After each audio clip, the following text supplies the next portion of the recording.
Forte de 350 familles, l'association des villages de la Forêt de Chaux est née en 1985 dans le village d'Étrepigné. Devenue la mémoire du petit peuple des bois, elle fédère aujourd'hui une trentaine de communautés riveraines dans un formidable élan visant à sauvegarder le patrimoine du pays de Chaux. Construction, restauration, préservation, animation sont à son actif.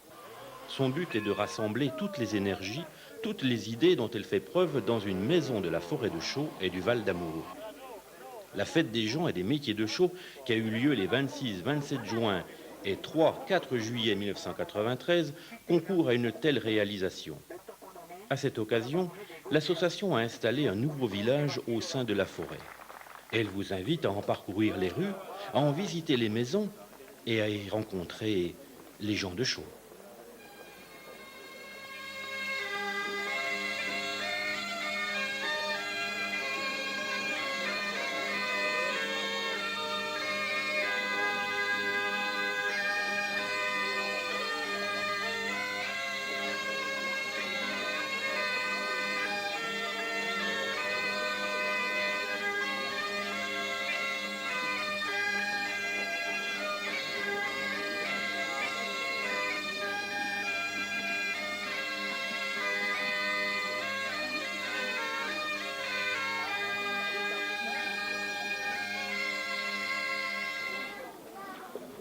Curieusement, cette fête de la forêt commence par un radeau et par les bois de marine. Il faut dire que ce thème est sorti de l'oubli tout récemment lors de la découverte fortuite du vieux port d'assemblage de Chamblay en bordure de la Loue. Bien que figés, nos radeliers évoquent pourtant le mouvement et les eaux tumultueuses de nos rivières en crue. Cette présentation des bois de marine est exceptionnelle d'ampleur et de qualité. Elle aura des répercussions jusqu'au port de Douarnenez, où un clipper en construction attend des bois courbes. Pourquoi ne serait-il pas prélevé en forêt de Chaux?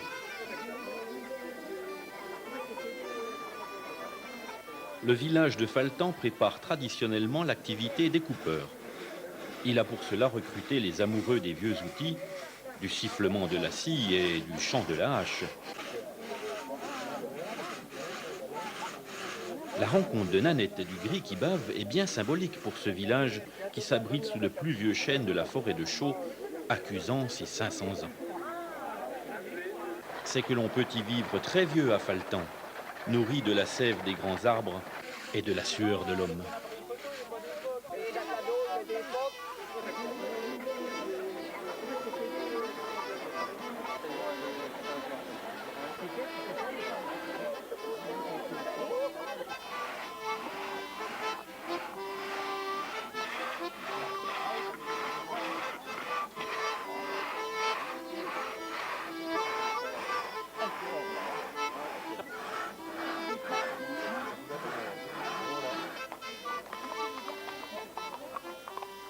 L'Office national des forêts est présente pour nous rappeler que la forêt se cultive, se gère et demande attention et surveillance. En uniforme d'apparat, nos forestiers ont belle allure lorsqu'ils présentent aux visiteurs la longue histoire forestière, le nom d'une plante ou la qualité d'un bois.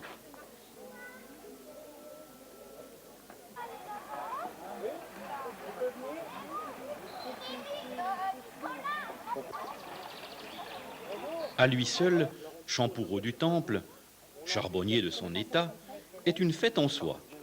Fête pour les yeux lorsqu'il fait clairer sa meule, fête pour les oreilles lorsqu'il explique ou joue de l'accordéon. Ah, sacré Champourot, intarissable Champourot, entouré de toute son équipe qui s'est activée jour et nuit pour que les visiteurs puissent entendre le son cristallin du charbon que l'on extrait de la meule.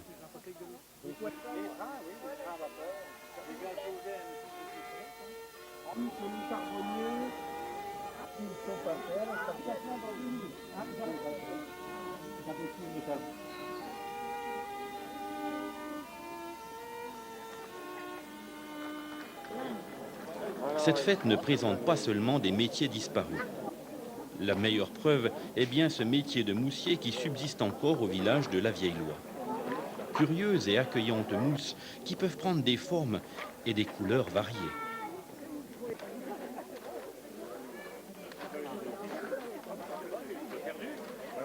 l'équipe de Châtelet était au grand complet, en ayant recruté d'ailleurs la dernière sorcière de Chaux, pour vous présenter la confection des balais. La période hivernale a vu s'activer la population de ce village pour fabriquer un nombre considérable de balais de bouleaux et de genêts. Et il en a manqué. Les margottins étaient également fabriqués par d'expertes mains de fendeurs.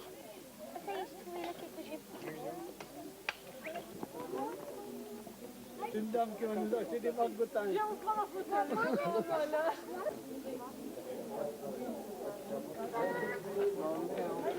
Quand tu vas en avoir des autres qui fitent. Oh, yeah.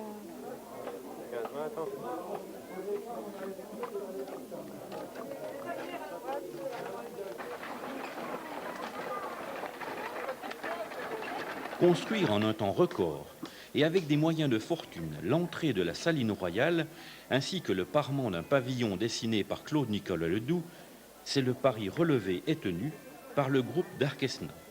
Monumental, ont déclaré les visiteurs en passant sous le porche avant de se faire arrêter par une escouade de gabelous armés jusqu'aux dents.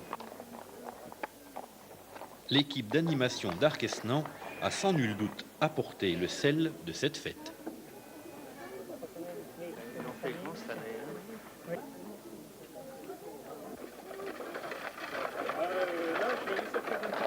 Et après je tourne un peu partout sur la fête. D'accord.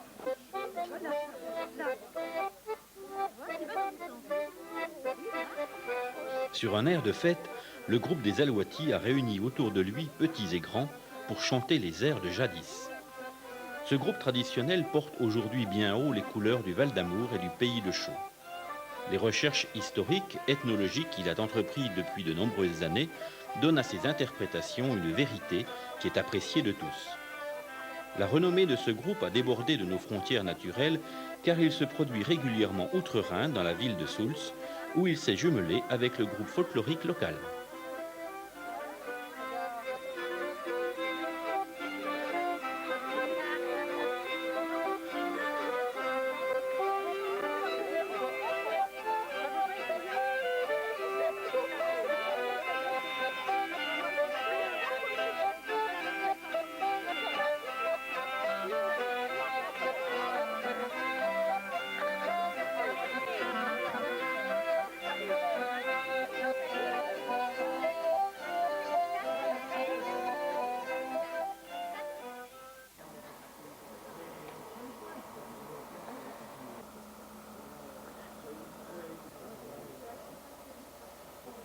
Parler du village de Laloy sans évoquer la vannerie serait une gageure.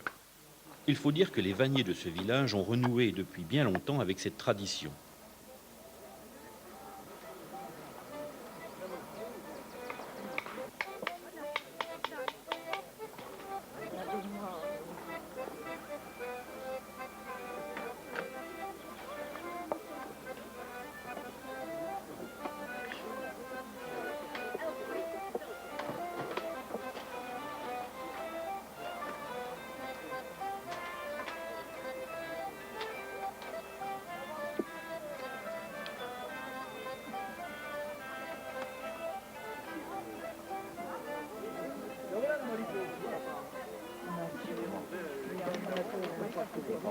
Qui n'a pas aujourd'hui son cabuchon? Vous? Alors commandez-le vite. La présentation de cette activité a donné naissance à l'exposition Vent et Vannier, présentée pendant tout l'été 1993 sur le site touristique des Baraques du 14 à la Vieille-Loye.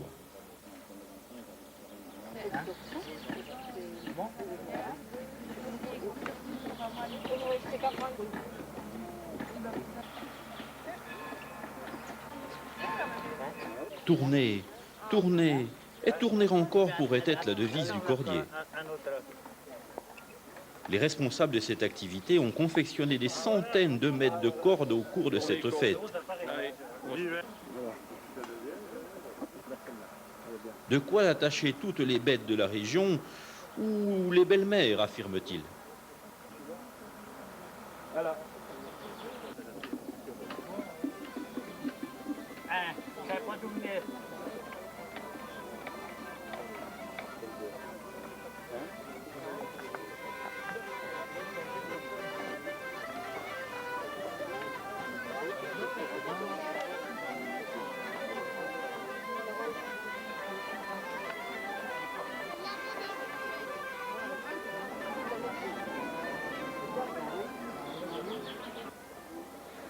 Après un début de visite comme celui-ci, il serait bien agréable de s'asseoir, à condition que la chaise soit finie d'être paillée, bien sûr.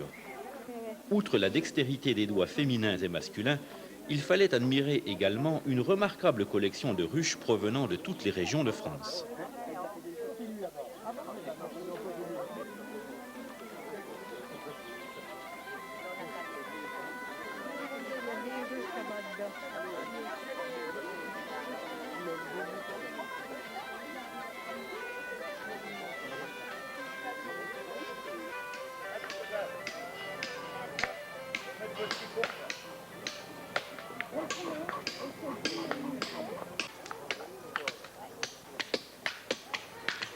La confection d'une borne royale, armoriée, datée de 1721, demande toute l'attention du sculpteur. Le village de Nenon est le pays de la pierre. Ces carrières ont approvisionné pendant des siècles les chantiers de construction de la région, ont fourni les bornes forestières, les cailloux des routes et, semble-t-il, nos fameuses colonnes de chaux.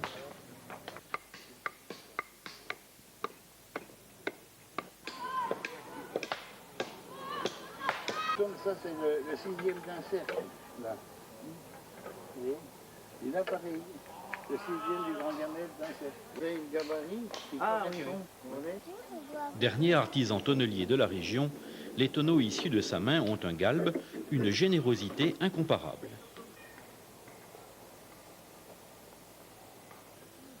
Saviez-vous que pour cercler un tonneau, il fallait y mettre le feu au préalable ? Quand le cercle va entrer dedans, alors on prend la longueur là du jambe. Juste à côté, le sculpteur sur bois nourrissait la terre de copeaux tout en faisant naître sous sa main un chef-d'œuvre finement ciselé. Travail remarquable qui demande de nombreuses heures d'apprentissage.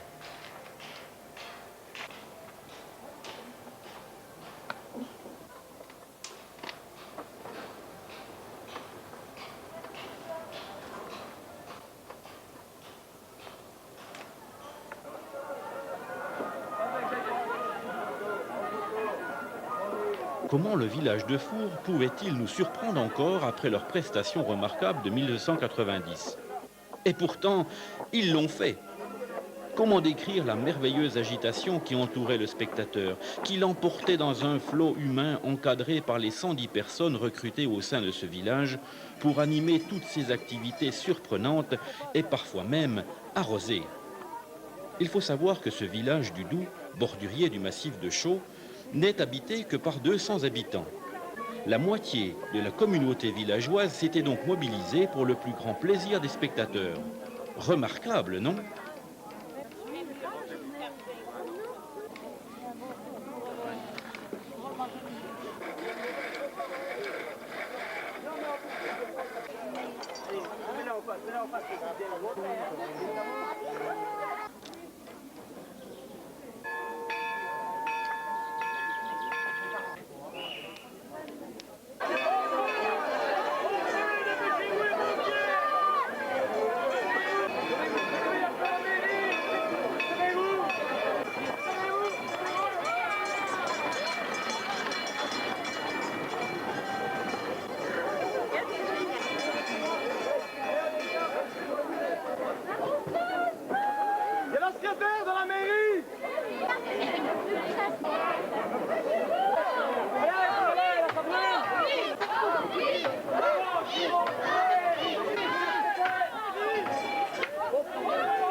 Qu'est-ce qu'ils vont nous faire à Four? Ben, le mariage, parti. Arrivés sur la place de Cagé, quand nous fûmes arrivés sur la place de Cagé, on nous avait formé le bataillon carré. Ben, qu'est-ce qu'elles font? Eh ben, c'est pour trouver un mari, pardi. Le trouille-bourdon, comme on dit. C'est celui qui vient faire la demande en mariage de la part du jeune homme. Et vanter ses qualités.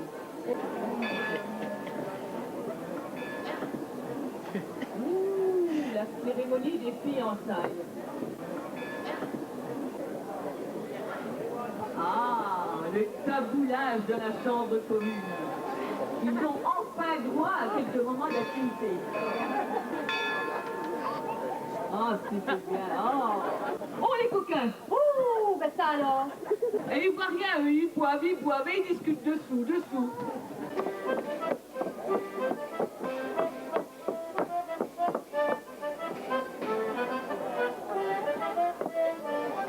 Tu crois qu'il va la reconnaître, la fiancée? Ben, s'il l'aime, il va la reconnaître. Sinon, il n'a pas fini d'en entendre. Oh, non. Il n'a pas intérêt à se tromper. Ah, Bravo.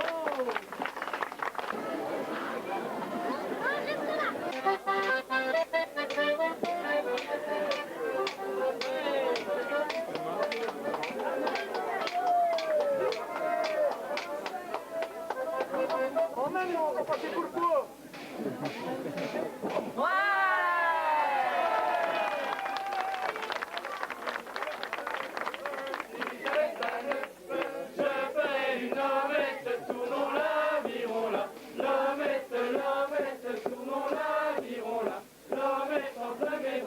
tiens, un peu pour toi. Christophe, on a fini le ballet. Moi, je l'ai jamais lâché. Le jour même de mes noces, la belle-mère m'a mis à travers la porte. Si on allait danser, Allez, allons danser.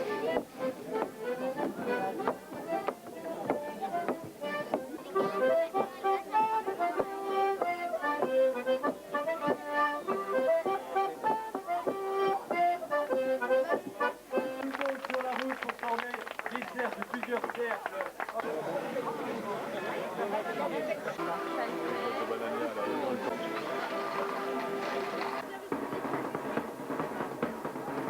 Daniel, un café. Ah.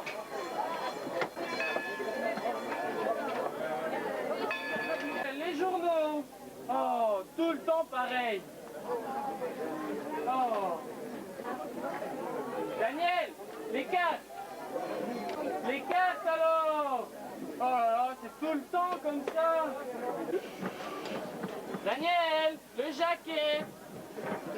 Le jaquet. Pour vous tout seul, Mais non, pour m'asseoir dessus. vous me faites perdre mes habitués.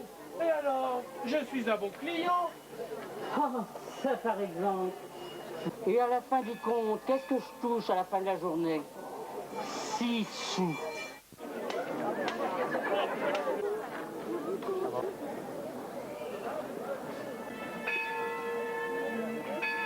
Un village sans église, cela ne se conçoit pas. Notre village de Chaux avait donc vu une église s'édifier et devenir le centre de ses activités sous l'égide du groupe de Chissé. Voulait-on assister à la messe dominicale, se confesser de ses péchés ou admirer les merveilles du mobilier sacerdotal ou se faire sonner les cloches? Tout était possible au village de Chissé, dominé par ces fameux babouins. Ah, au fait, dites-moi, comment nomme-t-on les habitants de ce village?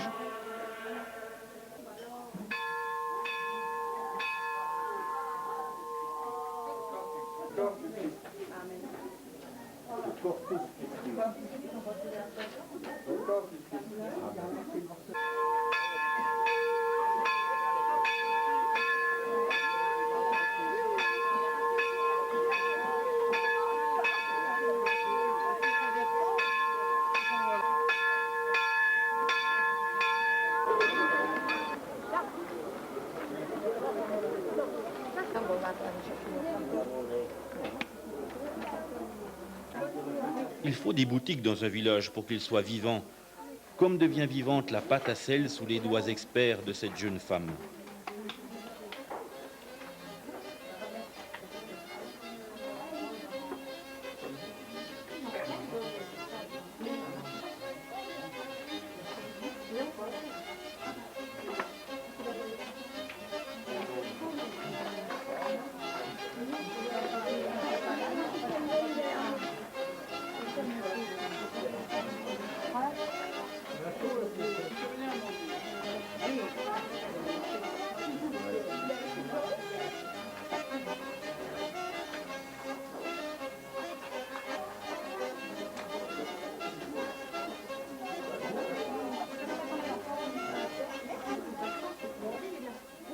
Voulez-vous connaître la spécialité de la mère? Les croquets de Gaude à forme de feuilles de chêne. Farine, miel, gâteau, pain d'épices, galettes, croquets, tout était à savourer, à déguster, et on en a manqué.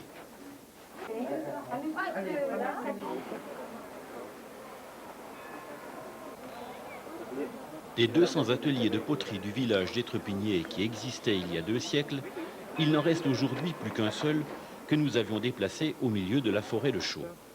De manière magique, la terre obéissait sous les doigts du potier pour prendre les formes les plus singulières ou les plus utiles pour l'homme.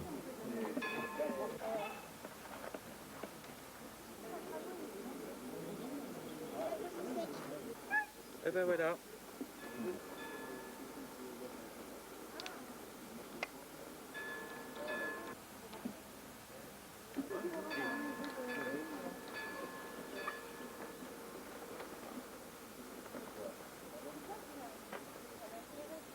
Voilà, je suis connecté une étiquette.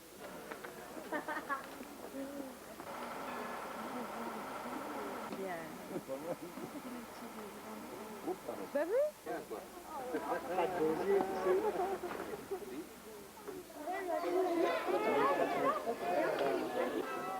700 enfants ont préparé avec ferveur cette fête au cours de l'année scolaire. Ils ont appris les chants, écouté et inventé les contes pour aujourd'hui, interprété des figures des danses comtoises, dessiné et composé maints panneaux racontant la vie de nos aïeux. C'est sans nul doute la plus belle réussite de cette fête que de mêler l'enfant, notre avenir, avec notre passé, que de transmettre à ces bambins tout ce vécu, tout ce patrimoine exceptionnel, de manière que le savoir ne se perde pas.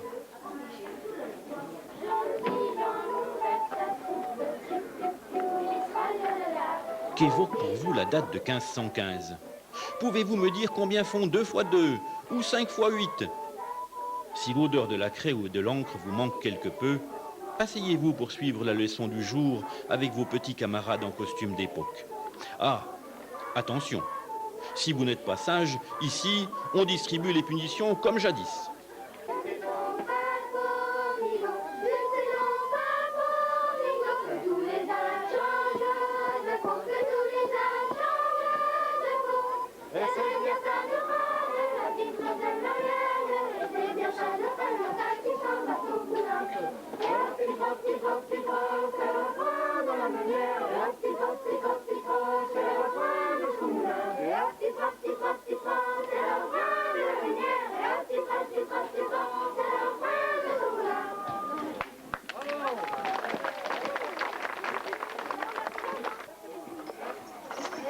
Belle prestation que celle du village de Fraisans, dans ce stand où retentit encore le bruit du marteau qui frappe le fer rougi. Les gueules noires sont là pour nous rappeler qu'au nord du massif de Chaux, une force industrielle rythmait les jours et les nuits en produisant des pièces métalliques exceptionnelles, telles les chaînes sans raccord ou les éléments de la tour Eiffel.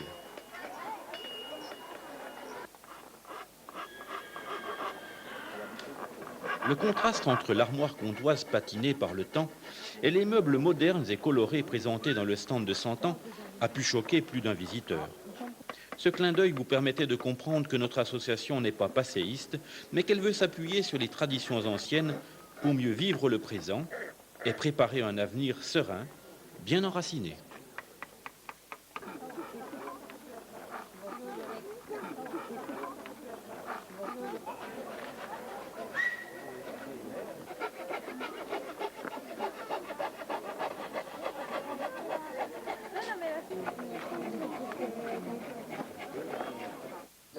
Allez, à la chaîne, Laurent. Et puis, le quatrième jour, on mettra les fers. Eh bien, on va aller étendre des clans. Les clans, ils ne servent pas de bonheur. Oh, puis tu sais, chez la je vais te dire, les, hein, et on est tranquille. les gardes, ils sont comme les brochets, on les prend un peu par la gueule. Si le terreau est en face, on s'arrangera, hein. Voilà. Ne t'en fais pas, hein. Braconnier, est-ce un métier? Peut-être bien, monsieur, dame, savoir. Mais, chut, attention aux gardes. N'en parlez pas, s'il vous plaît. Écoutez seulement comme on capture un cendre dans la loue ou un lièvre au gîte. C'est que... Il y a la femme d'Auxonne, elle voudrait faire un couvre-lit en peau de renard. Tu crois qu'on va arriver à en toquer une trentaine? Ah, il faut faire ça pendant décembre, janvier. Hein. Moi, je n'ai pas promis, mais c'est ce qu'elle voudrait faire, hein, un couvre-lit en peau de renard. Tu sais que c'est bon, ça, hein? J'ai ma voisine, là, son nommé dentiste. Tu sais qu'elle en a un beau, hein? Bon, ben, ma foi, on va toujours trinquer ce coup-là, et puis, ma foi, on va essayer d'opérer comme ça, hein? Dans un décor théâtral, le vers se mettait en scène dans un déferlement de formes les plus diverses. La verrerie de la vieille loi a connu des heures de gloire au XIXe siècle et on connaît encore au travers de la passion des collectionneurs qui recherchent les marques de ce passé aujourd'hui disparu.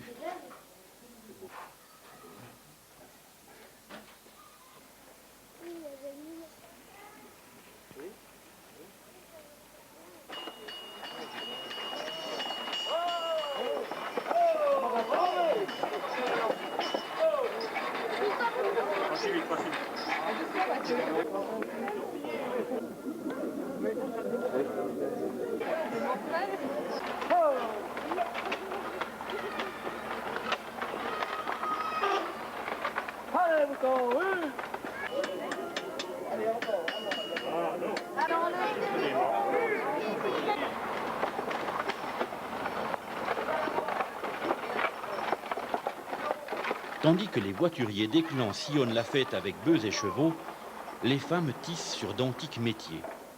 Il faut savoir que ce métier réveillé par les gens des clans était très présent dans nos villages.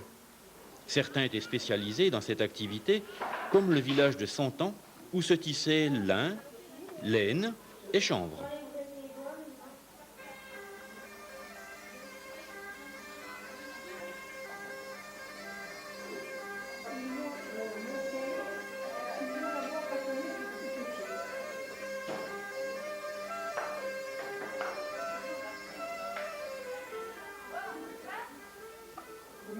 Tout à côté, le sabotier jouait du parroir et de la gouge pour faire naître dans le bois brut les sabots de nos grands-pères.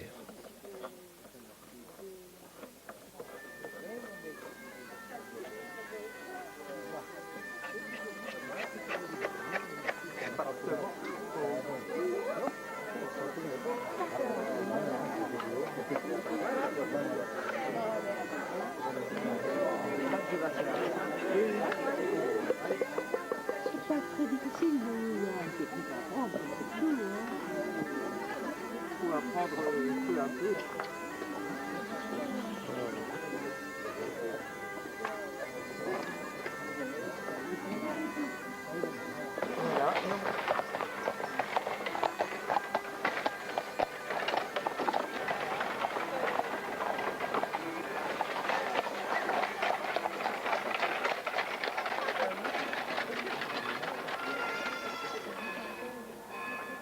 Une équipe dynamique présentait le travail du tuilier briquetier qui fut si important dans notre région, comme en témoignent les inscriptions que l'on relève encore sur les tuiles de nos maisons. Montsou-Vaudrey, Azan, Santan. Sachez que les Romains confectionnaient déjà dans notre région tégula et imbrex pour couvrir leurs somptueuses villas.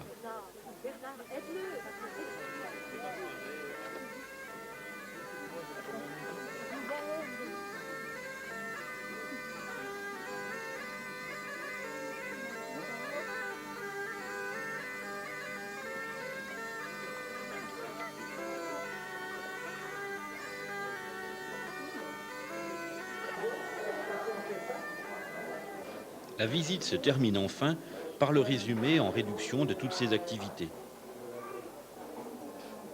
De nombreuses maquettes réalisées patiemment par nos anciens.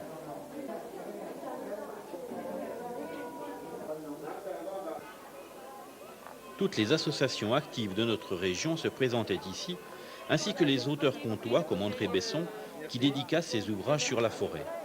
Sa grand-mère n'a-t-elle pas vécu tout cela? N'a-t-elle pas rencontré tous ces métiers lorsqu'elle bacutait au milieu de la forêt de Chaux? Tout au long de ces 4 journées exceptionnelles, le groupe Chamave donna avec brio un échantillon des couleurs musicales de notre région.